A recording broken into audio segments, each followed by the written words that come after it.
देखो जी, सबसे पहला जो टॉपिक हमारे पास यहाँ आता है मॉड्यूल 5 के अंदर, दैट इज़ मल्टीपल प्रोजेक्ट्स। सबसे पहले समझना ये ज़रूरी है मल्टीपल प्रोजेक्ट्स का सिनारियोज क्या है, यानी किस टाइप का होता है और किस पर्पज़ से आप इसे सोच सकते हैं। मतलब ठीक है, मॉड्यूल 1 दिन का है, लेकिन ज़रूरी नहीं एक ही दिन में ख़त्म किया जाए, हम इसे 2 दिन भी ले सकते हैं। थोड़ा डिटेल में देख लेते हैं। मल्टीपल प्रोजेक्ट्स देखो, जैसे फॉर एन एग्जांपल डीएमआरसी की बात करते हैं। दिल्ली मेट्रो है, अब इसके पास वेरियस डिसिप्लिन का काम है। जैसे इसको ये हायर करती है सिविल कॉन्ट्रैक्टर को, ये हायर करती है ट्रैक कॉन्ट्रैक्टर को, ये हायर करती है इलेक्ट्रिकल एंड इंस्ट्रूमेंटेशन के लिए, और ये हायर करता है अदर सर्विसेज के लिए जैसे प्लम्बिंग, फायर फाइटिंग या एचवीएसी। तो 4 टाइप के कॉन्ट्रैक्टर्स हैं। अब हर एक कॉन्ट्रैक्टर को बोला जाएगा कि आपको अपना शेड्यूल सबमिट करना है।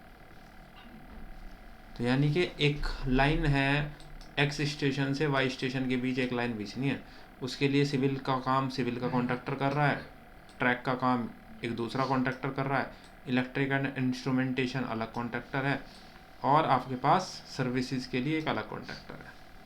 4 अलग अलग कॉन्ट्रैक्टर हैं, एक्स और वाई के बीच काम करना है। तो चारों लोगों ने अपना अपना प्लान सबमिट कर दिया। इन्होंने जो प्लान सबमिट किया उसे बोला P1, इन्होंने जो सबमिट किया उसे बोला मैंने P2, इसने जो सबमिट किया उसको मैंने बोला P3, इसने जो सबमिट किया उसको मैंने बोला P4। ठीक है। अब मेन क्या है, डीएमआरसी के लिए तो एक प्रोजेक्ट है, मान लीजिए प्रोजेक्ट का नाम यही है X2Y। इस पूरे प्रोजेक्ट के लिए 4 अलग अलग शेड्यूल बने जो उसके रेस्पेक्टिव कॉन्ट्रैक्टर ने बनाए। ठीक है जी बात।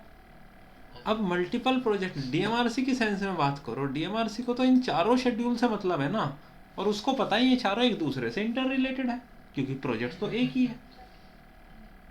तो 4 अलग अलग शेड्यूल को एक ही इंटरफेस पर कैसे लेकर आए, इसलिए ये ऑप्शन देता है आपको मल्टीपल प्रोजेक्ट्स का।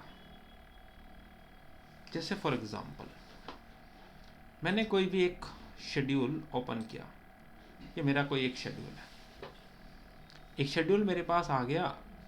अब इसी शेड्यूल में रहते हुए मैं जा रहा हूँ ऊपर, मेरे पास एक ऑप्शन है प्रोजेक्ट का। प्रोजेक्ट में अगर मैं जाता हूँ और देखो यहाँ पर एक ऑप्शन है सब प्रोजेक्ट, यानी कि इसी प्रोजेक्ट के अंदर कोई दूसरा प्रोजेक्ट आप इंक्लूड कर सकते हो एज ए सब प्रोजेक्ट। मैं जैसे ही सब प्रोजेक्ट पर क्लिक करूँगा ये पूछेगा कि फाइल कहाँ, वही MSP का फॉर्मेट है। मैं डेस्कटॉप पर जा रहा हूँ, अपडेट एंड ट्रैक तो यही वाला प्रोजेक्ट है।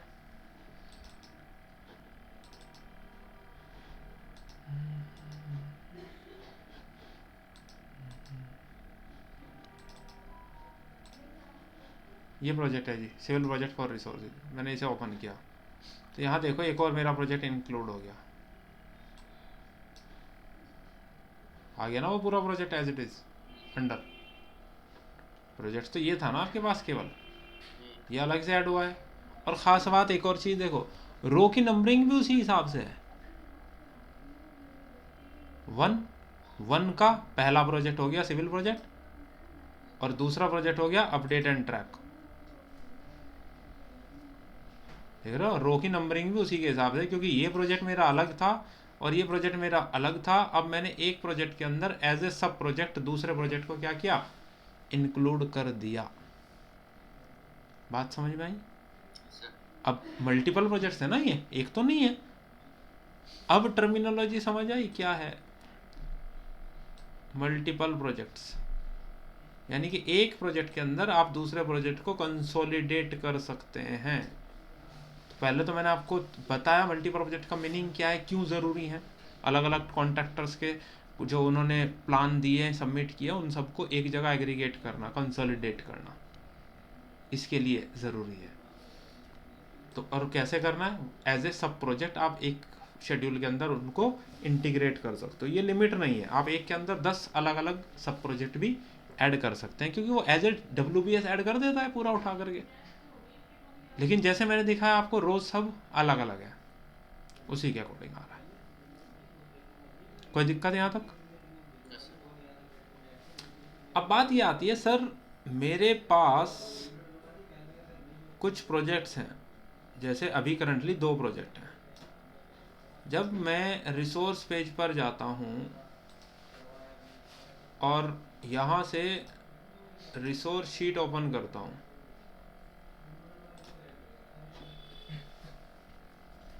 अभी क्या हुआ, मेरे दोनों प्रोजेक्ट के रिसोर्स दिखा रहा है, क्योंकि पूरा प्रोजेक्ट आपने इंटीग्रेट किया है। तो देखो दोनों अलग अलग रिसोर्सेज आ गए, 1 to 17 यहाँ और आगे के यहाँ नीचे आ गए।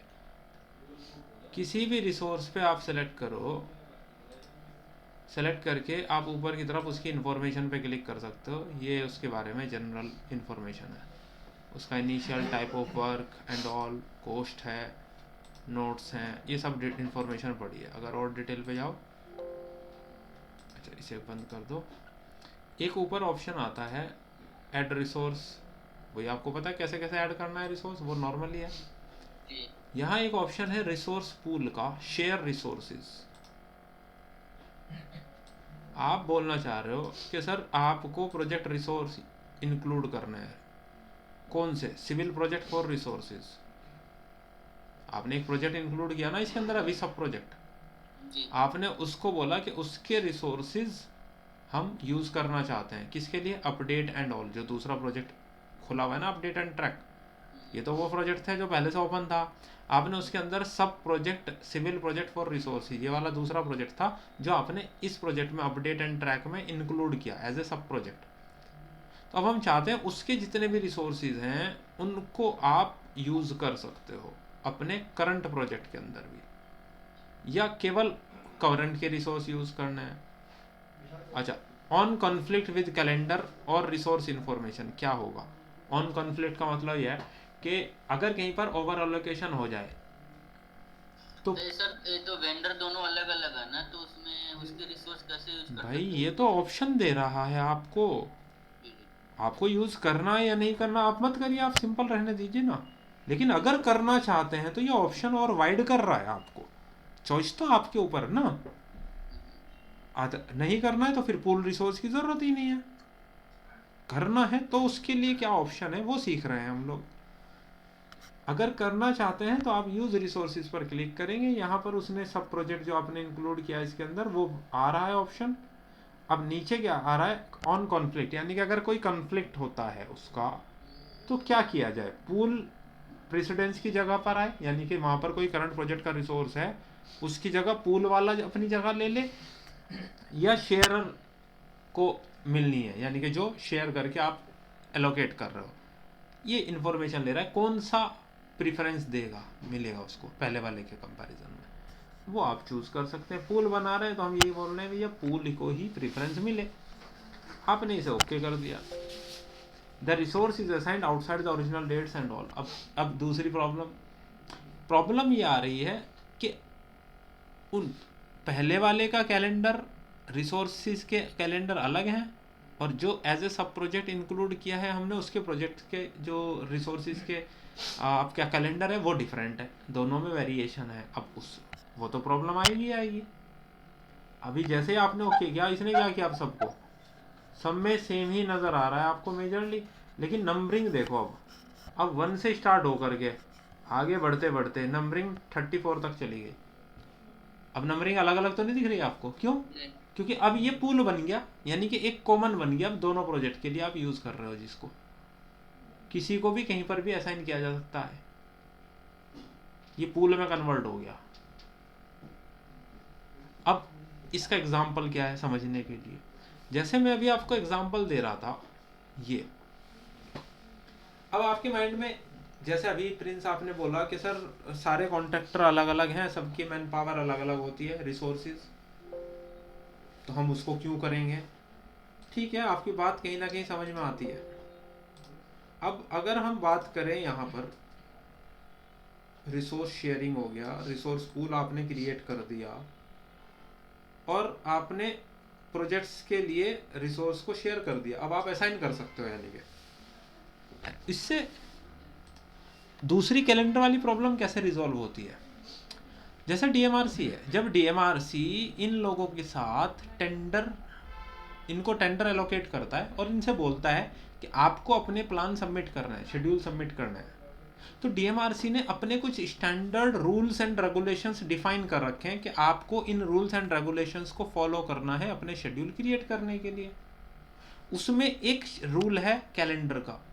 जितना भी कैलेंडर का है, जो डीएमआरसी का फॉर्मेट है, वो हर एक कॉन्ट्रैक्टर को एक ही यूनिफाइड कैलेंडर फॉलो करना होता है, वो वेरी नहीं कर सकता। अब वो वेरी नहीं करेगा तो कैलेंडर की प्रॉब्लम आती नहीं है।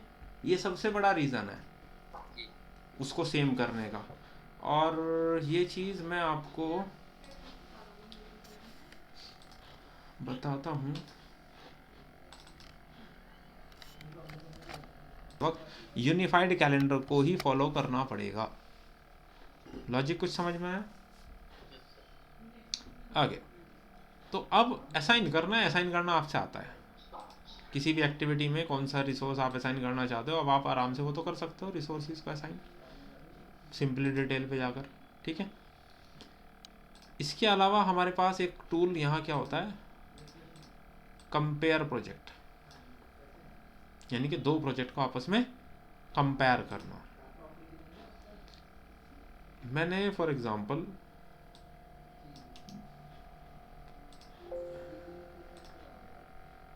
पूरा प्रोजेक्ट वो हटा दिया, पहले जो इंपोर्ट किया था जो इंपोर्ट किया था वो हटा दिया मैंने। लेकिन अगर आप रिसोर्स शीट पर जाएंगे, वो देखो, क्योंकि सब प्रोजेक्ट से ही तो पूल में कन्वर्ट हुआ था, सब प्रोजेक्ट हटा तो वो भी हट गया। मैं वापस आया और मैंने इसे सेव कर दिया।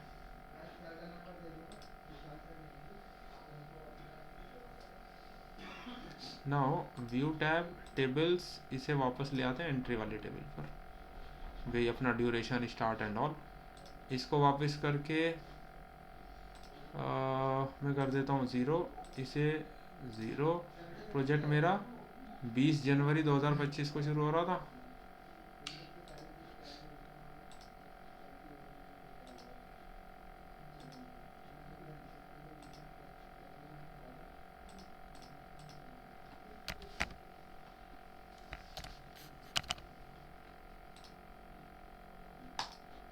मेरा शेड्यूल वापस आ गया। ठीक है, अब बात ये आती है, अगर मैनुअल एंट्री की थी,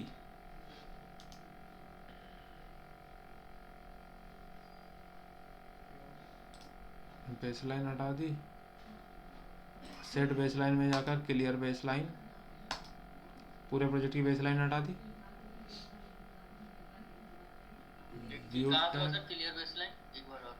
जहाँ से बेसलाइन बनाई थी, प्रोजेक्ट में जाएंगे, सेट बेसलाइन, इसी में ना नीचे क्लियर बेसलाइन। क्लियर का था ऑप्शन है। जी, वापस जाते हैं। एक ये जो सेव सेव का ऑप्शन है ऊपर, टॉप में सेकंड में, हाँ, इसको सेव करने पे मेरे में से ये एक जो आपने रिसोर्सेज डाले हैं ना, आरबी कुछ हो जाता है यहाँ से। नहीं, अभी अभी एक सेकंड रुकिए, तो जहाँ हम हैं वहाँ तो आ जाएं। ट्रैकिंग पर आ गए, ये मैनुअल वाली वैल्यूज को उठा नहीं रहा है। अब हमारी वैल्यूज वापस आ गई, हमारा शेड्यूल वापस आ गया, रीइंस्टेट कर दिया, बेसलाइन हटा दी। अच्छा, कॉस्ट भी अपडेट करनी पड़ेगी। वैल्यू भी चेंज किया था ना हमने, चार्जो को 1600 के पास। ठीक है, ये था जी अपना, ये ओरिजिनल मैंने इसे सेव कर दिया। यह है update and project, update and track इस नाम से। अब अच्छा, ये भी तो 3 दिन का था ना।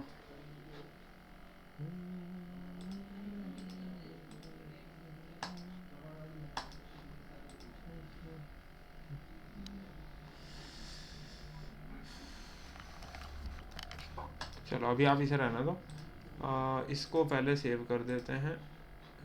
सर अब सेव ऊपर ऊपर से भी तो हो सकता है, यहाँ अरे पे लो भाई साहब, यहाँ क्लिक कर दो यार, बात तो एक ही है। मैंने यहाँ आकर के, या मैं आप लो, मैंने रिसोर्सेज भी हटा दिए। अच्छा, इसके अंदर वो है, इसका मतलब पोस्टिंग की वैल्यू डली हुई। ठीक है, मैं इसकी बात नहीं कर रहा। लो जी, अब मैंने एक प्रोजेक्ट में किया इसको 3 दिन और इसको 4 दिन। वेरिएशन है। इसे file save as, browse, desktop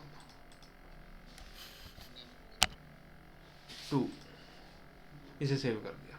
दोनों सेव हो गए। अब देखो, इन जनरल होता क्या है, 2 शेड्यूल हैं, एक आपका एक मेरा, दोनों में ड्यूरेशन सेम आ रही है, लेकिन बीच बीच में हो सकता है एक्टिविटीज़ के ड्यूरेशन में डिफरेंस हो, लैग और लीड में डिफरेंस हो, इन बिटवीन कुछ डिफरेंसेस हो सकते हैं। ओवरऑल ड्यूरेशन मैच करने का मतलब ये नहीं होता कि 100% दोनों में चीज़ें सेम है। आप उसके लिए क्या कर सकते हैं, 2 शेड्यूल्स को आपस में कंपेयर कर सकते हैं। ये फैसिलिटी आपको प्रोवाइड करता है एमएस प्रोजेक्ट, 2 शेड्यूल्स को आपस में कंपेयर करना। प्रोजेक्ट्स पर आए,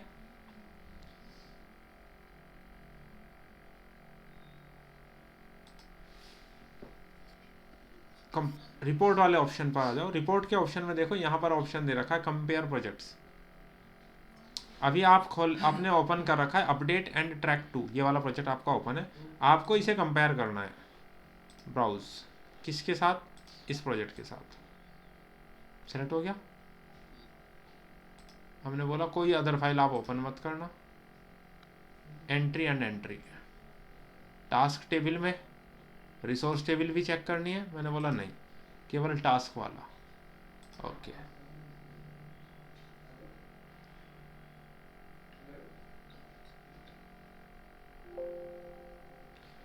this is not a valid lookup table value, choose a valid value from the drop down. Okay,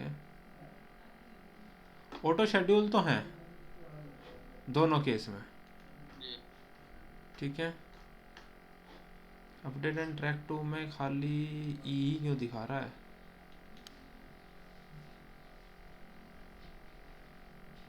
task name तो एबीसी का सब ऊपर के कॉलम भी नहीं दिखा रहा है, 6 नंबर दिखा रहा है, बाकी की रो नहीं दिखा रहा है।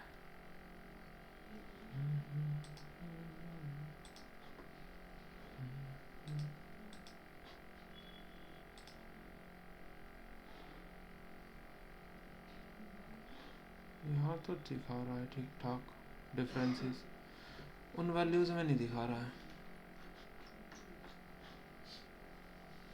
चलो इसे एक बार मैं क्रॉस चेक करूँगा दोबारा से, क्योंकि 2021 पे कंपैरिजन यूज़ किए हुए भी टाइम हो गया है। ठीक है, कंपैरिजन प्रोजेक्ट्स को होता सेम तरीके से, वो दोनों में कंपैरिजन कर देता है। ठीक है, ऊपर देखो कंपैरिजन रिपोर्ट, ये काइंड ऑफ रिपोर्ट आप क्रिएट कर रहे हो।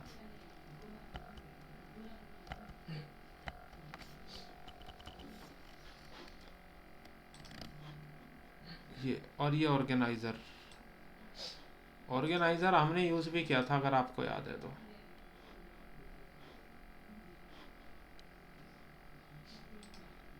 इन्फो में आते हो, इन्फो में आते हो तो यहाँ पर ऑप्शन आता है ऑर्गेनाइजर का, आप ऑर्गेनाइजर पे आ जाएं। क्या उसको कर रहे थे, उसको ग्लोबल कर रहे थे अपना जो हाँ, कैलेंडर का। बेसिकली क्या चीज़ें स्टैंडर्ड आप चाहते हो ग्लोबल में। मान लीजिए आपने एक प्रोजेक्ट के अंदर कुछ टेबल्स क्रिएट की, कॉलम्स ऐड किए, ऐड किए, कुछ कैलेंडर्स बनाए। अब आप चाहते हो उस टाइप के टेबल, उस टाइप के कंटेंट या कैलेंडर, या उस टाइप के जो आपने फ़िल्टर लगाए, उस टाइप की जो आपने ग्रुपिंग्स की, क्योंकि इसमें ग्रुपिंग एंड फिल्टरिंग कर सकते हो आप। तो अगर आपने कुछ नया बनाया जो इन जनरल डिफ़ॉल्ट अवेलेबल नहीं होता, तो वो आपने क्या किया होगा, आपने वो करंट प्रोजेक्ट में बनाया होगा। आप चाहते हो वो चीज़ सेम ग्लोबल में आ जाए, तो आप क्या करेंगे, जैसे किसी टाइप की हम रिपोर्ट बनाएंगे, ये बाय डिफ़ॉल्ट अवेलेबिलिटी है, लेकिन अगर हम इसमें कोई कस्टमाइज बनाएंगे, हम उसको कॉपी कर सकते हैं, तो वो आगे हर प्रोजेक्ट के लिए हमारे लिए फॉर्मेट अवेलेबल हो जाएगा। मॉड्यूल्स, कोई टेबल बनाई, वो हमें करनी है, किसी तरह का फ़िल्टर लगाया, किसी तरह के कैलेंडर्स को बनाया। जैसे एग्जांपल के लिए देखो, स्टैंडर्ड है, जैसे सीपी कैलेंडर है, सीपी कैलेंडर केवल प्रोजेक्ट में है, ग्लोबल में तो नहीं है। इसका मतलब सीपी का ऑप्शन आपको हर प्रोजेक्ट में असाइन करने के लिए नहीं मिलेगा सीपी कैलेंडर। हाँ, अगर मैं इसे कॉपी करके इधर कर दूँ, अब ये मेरे लिए हर प्रोजेक्ट में अवेलेबल हो जाएगा। बात समझ आई? कोई चीज़ ग्लोबल में गलती से चली गई, उसे डिलीट करना पड़ेगा। मैप्स किसी तरह के आपने बनाए हैं, फील्ड्स किसी तरह के आपने नए क्रिएट किए हैं, या किसी तरह का कोई ग्रुप्स बनाए हैं। तो ऑर्गेनाइज़र का मतलब ये होता है कि किसी चीज़ को स्टैंडर्ड टेम्पलेट के लिए सेट कर देना आगे के लिए, ताकि वो हर एक प्रोजेक्ट के लिए अवेलेबल हो जाए। किसी भी तरह की टेबल हो सकती है, किसी भी तरह का कैलेंडर हो सकता है, किसी भी तरह का फिल्टरिंग ग्रुपिंग का कंटेंट हो सकता है। आप कोई भी ऐसी चीज़ ऑर्गेनाइज करना चाहते हैं, इसलिए उसको नाम दिया उसने ऑर्गेनाइज़र। क्लियर?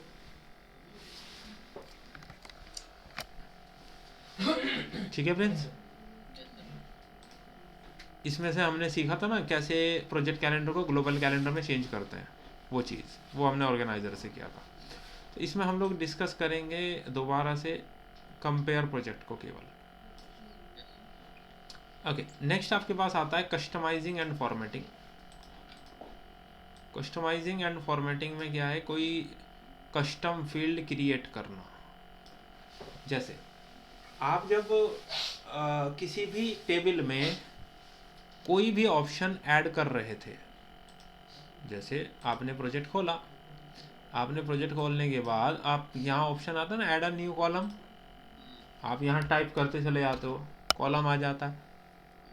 लेकिन आप ये सोचो, मान लीजिए आपको यहाँ पर टाइप करना है सिलेबस, अब ये थोड़ा ही ना यहाँ पर सिलेबस भी अवेलेबल होगा, वो तो नहीं आ रहा। इसका मतलब क्या है, फील्ड, ऐसा फील्ड जो यहाँ नहीं आ रहा बट आप चाहते हो वो क्रिएट हो जाए, वो आप कर सकते हो with the help of custom fields. इसी चीज़ को हम प्राइमरी में कहते हैं यूज़र डिफाइंड फील्ड, यानी कि यूज़र को अपनी नीड के लिए अगर कोई नया फील्ड डिफाइन करना है, that is called user defined field, या यहाँ पर हम एमएस प्रोजेक्ट में कहते हैं उसको कस्टम फील्ड। तो कह रहा है एक ग्राफिकल इंडिकेटर बनाना है, किसमें, कस्टम फील्ड में। वापस आते हैं हम लोग, वापस आने के बाद आप जाते हैं ऊपर, किसी भी एक प्रोजेक्ट को ओपन कर लें और बाकी को कर देते हैं अभी क्लोज।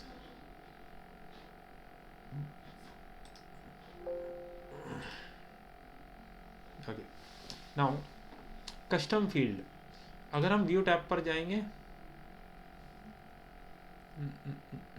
कस्टम फील्ड का ऑप्शन हमारे पास, एक सेकेंड रुकिएगा, हाँ प्रोजेक्ट के ही ऑप्शन में देखो, यहाँ पर कस्टम फील्ड्स का ऑप्शन है। प्रोजेक्ट के ऑप्शन में जाते हो, कस्टम फील्ड्स पर आप क्लिक करते हो, कस्टम फील्ड्स पर क्लिक करने के बाद आप यहाँ जाते हो। यहाँ ये जो फील्ड आप बना रहे हैं, ये किसी टास्क के लिए, यानी कि टास्क वाले टेबल के लिए बना रहे हो, रिसोर्स के टेबल के लिए बना रहे हो, या प्रोजेक्ट के लिए बना रहे हो। प्रोजेक्ट के लिए अभी ऑप्शन आ नहीं रहा है यहाँ पर, जैसे कोस्ट है, जैसे ड्यूरेशन है, आप बना सकते हो। हमने बोला कि चलो टास्क के लिए बना रहे हैं, किस टाइप का वहाँ बनाना है, ड्यूरेशन, फिनिश, फ्लैग, ये ऑप्शन आ रहे हैं। अगर रिसोर्स पर जाएं तो यहाँ पर ये ऑप्शंस आ रहे हैं। अब वहाँ किस तरह की वैल्यू दिखानी है, पहले तो यहाँ से कोई एक टेक्स्ट, अब उस टेक्स्ट को आप क्या बोलोगे, रीनेम, कि भैया उसको हम बोल रहे हैं, हमें वहाँ प्रोग्रेस इंडिकेट करनी है। मैंने उसको एक नाम दिया, क्या नाम दिया, प्रोग्रेस इंडिकेट। उसका काम है प्रोग्रेस को इंडिकेट करना, ये बोला मैंने उसे। वहाँ किसी तरह का एट्रीब्यूट लगाना है, कोई लुकअप टेबल आपको क्रिएट करनी है, वो आप क्रिएट कर सकते हो, या लुकअप, वी लुकअप, कोई एक्सेल, हाँ एक्सेल की तरह कोई फार्मूला लगाना है, फार्मूला लगा सकते हो, असाइनमेंट रोज। एक हमने जो फार्मूला लगाया था वो वाली हो जाएगा लुकअप सर? कौन सा हमने कौन सा फार्मूला लगाया था भाई? एक वो जो कैलकुलेट कर रहे थे ना, जो सीट बनाई थी हमने। वो एक अलग चीज़ थी, अच्छा, यहाँ कॉलम की बात हो रही है, आप कॉलम बना रहे हो। हमारे केस में उसने बोला हमें ग्राफिकल इंडिकेटर क्रिएट करना है, हमने बोला वैल्यूज टू डिस्प्ले, वहाँ क्या करना है, ग्राफिकल इंडिकेटर करना है। नॉन समरी रोज या समरी रोज। नॉन समरी रोज का मतलब क्या है, WBS को छोड़कर समरी रो ये वाली है, क्या दिखाए प्रोग्रेस इंडिकेट में। यहाँ ऑप्शंस आ रहे हैं कि अगर वो इक्वल हो उस वैल्यू के इस टाइप से, ठीक है ना। हम यहाँ क्या कर सकते हैं, मान लीजिए मैंने यहाँ पर कोई भी ऑप्शन चूज किया कि जहाँ पर इक्वल हो हमारा वैल्यू, हमारे पास है ड्यूरेशन,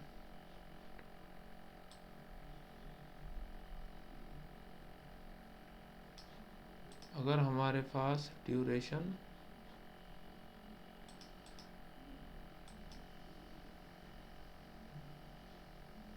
तो ये इंडिकेटर के कॉलम्स हैं, क्या इंडिकेटर आए क्या नहीं आए, और वैल्यूज़ क्यों नहीं आ रही है कुछ भी। माइलस्टोन टाइप का था, वो भी था इसमें। हाँ सब ऑप्शन है उसके अंदर। प्रोग्रेस इंडिकेट, अगर मैं यहाँ जाता हूँ प्रोग्रेस इंडिकेट करके एक ऑप्शन आने लगा ना यहाँ, इमेज नहीं आ रहा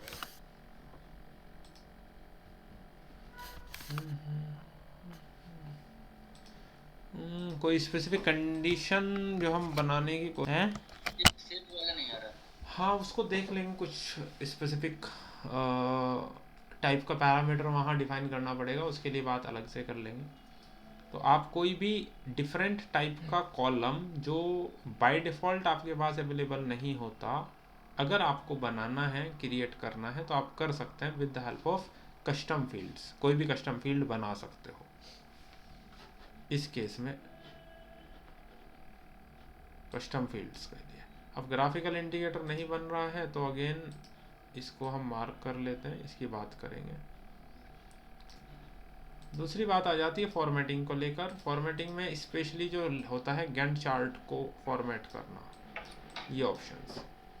जब आप किसी प्रोजेक्ट पर आते हो तो सबसे ऊपर वाले टेबल में ही देखो, लास्ट में आपके पास एक ऑप्शन होता है Gantt chart format. Gantt chart format में ये है, अभी आप गैंट चार्ट देख रहे हो ना, आपको क्रिटिकल टास्क दिखाई दे रहा है, अगर मैं उसे अनचेक कर दूँ तो अब नहीं दिख रहे। तो प्रैक्टिकली क्या है, आपके नॉन क्रिटिकल टास्क ब्लू हैं और क्रिटिकल टास्क रेड है। अगर मैं उस फॉर्मेट को बदलना चाहूँ, बार स्टाइल्स या बार्स को चेंज करना चाहूँ, टास्क उनका कलर चेंज करना चाहूँ, इस टाइप से कोई भी आप टास्क करना चाहो तो आप उनको यहाँ से चेंजेस कर सकते हो। ये ऑप्शंस है आपके पास।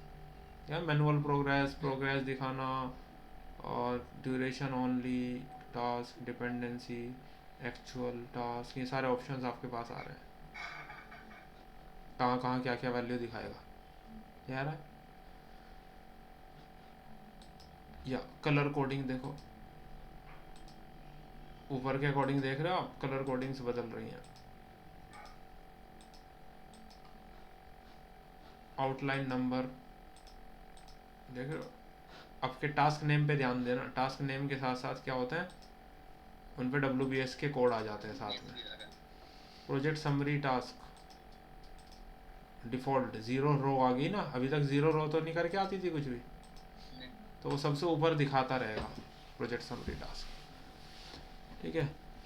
फिर बाकी बेस लाइन, जैसे आप राइट क्लिक करके यहाँ से करते हो इनेबल, अब है ही नहीं तो लगेगी कहाँ से, दिखाई देगी कहाँ से, अभी तक बनी नहीं है। टास्क का पाथ हाईलाइट करे प्रेडिसेसर्स को दिखा रहा है। आपने बोला कि सक्सेसर्स को भी, अब एक ही चीज़ तो है दोनों, सक्सेसर की बात करो या प्रेडिसर की बात करें, ठीक है। सारे ऑप्शंस आपके पास आते जा रहे हैं। स्लैक एक्टिवेट कर दोगे तो स्लैक ऐड हो जाएगा, अदरवाइज नहीं होगा। देख रहे हो वहाँ गैंट चार्ट पे फ़र्क देखो, स्लैक ऐड हो जाता है। बाकी फिर ये सारी अपनी कॉलम्स की सेटिंग्स हैं, कौन सा कॉलम हाइड करना, कौन सा कॉलम सेट करना, जो आप नॉर्मली करते हो इंसर्ट कॉलम, ये सारे जो ऑप्शंस आपने यूटिलाइज़ किए हैं वही सारे ऑप्शंस आपको देते हैं कस्टमाइज चेक करने के लिए। सारे चेंज करने हैं, फॉन्ट को यूज़ करना है आपको स्पेशली।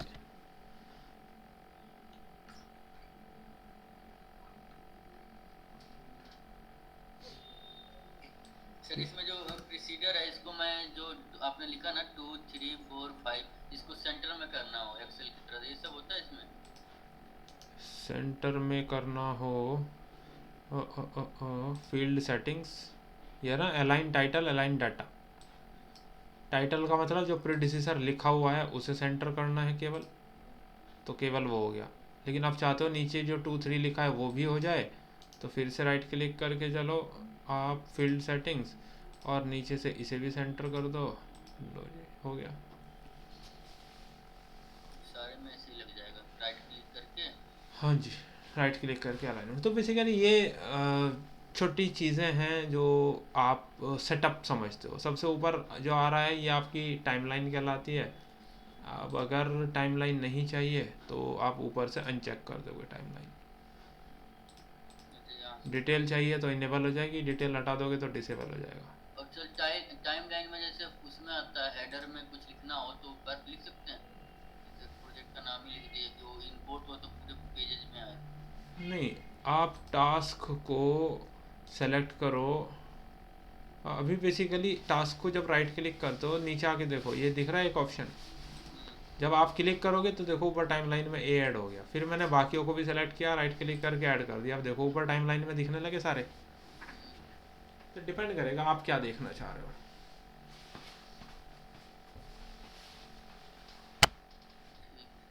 ठीक है, वही चीज़ आप टाइमलाइन में क्या कर सकते हो, एडप्ट कर सकते हो। ये ऑप्शन आपको प्रोवाइड करता है। इसमें सर कुछ रिपोर्ट एक्सपोर्ट करते समय हेडर फुटर में कुछ लिखना हो क्या वो तो अलग चीज़ है, अभी तो हमने रिपोर्ट्स की बात नहीं की, वो तो सारी चीज़ अलग है। ये तो सेटअप है काम करने के लिए, केवल रिपोर्टिंग के लिए नहीं। रिपोर्टिंग तो पूरा कस्टमाइज करना होगा, ये तो टॉपिक ही हमारे पास एक सेपरेट है बिल्कुल। यहाँ पढ़ेंगे वो सारी चीज़ें। सर कुछ एक्टिविटी के बारे में बोलते बताने के लिए, क्या चीज़? डमी एक्टिविटी और नॉर्मल एक्टिविटी। डमी एक्टिविटी वो है जो आप ट्रायल के लिए नॉर्मली कोई एक्टिविटी बनाते हैं। जनरली सॉफ्टवेयर में आपको कोई डमी एक्टिविटी के नाम से नाम नहीं मिलेगा। नहीं वो तो डमी होता ही है उसको। हाँ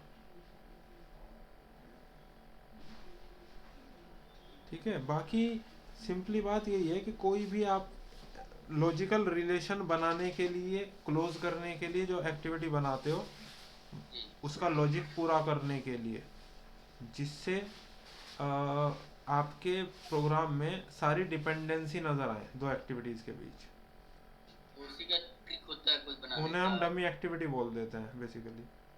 नहीं, तो बनाते अगर नहीं हैं। डमी एक्टिविटी आपके प्रोजेक्ट के अंदर ऐड हो सकती हैं।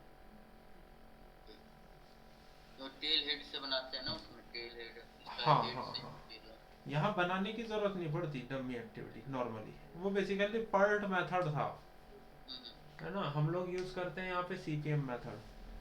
ये बड़े बड़े जिसका कोई निश्चित काल नहीं है उसके लिए यूज होता हाँ, है। ये है रीज़न सबसे बड़ा। ठीक है, तो ठीक है बेसिकली जी, काफी काफी ज्यादा हो गया कुछ। मैं खुद से भी देखूंगा उसके ऑप्शंस क्या क्या है, हाँ काफी ज्यादा ऑप्शंस हो गया। अच्छा चलिए तो ऐसा कर लेते हैं, रिपोर्ट वाला सेक्शन और जो ये दो टॉपिक, एक तो कंपेयर प्रोजेक्ट, एक ग्राफिकल इंडिकेटर वाला जो कस्टम फील्ड वाला ऑप्शन है, ये दो ऑप्शन हमें गो थ्रू करने हैं और उसके अलावा हमें रिपोर्ट्स को करना है बस। ठीक है, चल यहीं पर वाइंड अप कर देते हैं, कोई बात नहीं।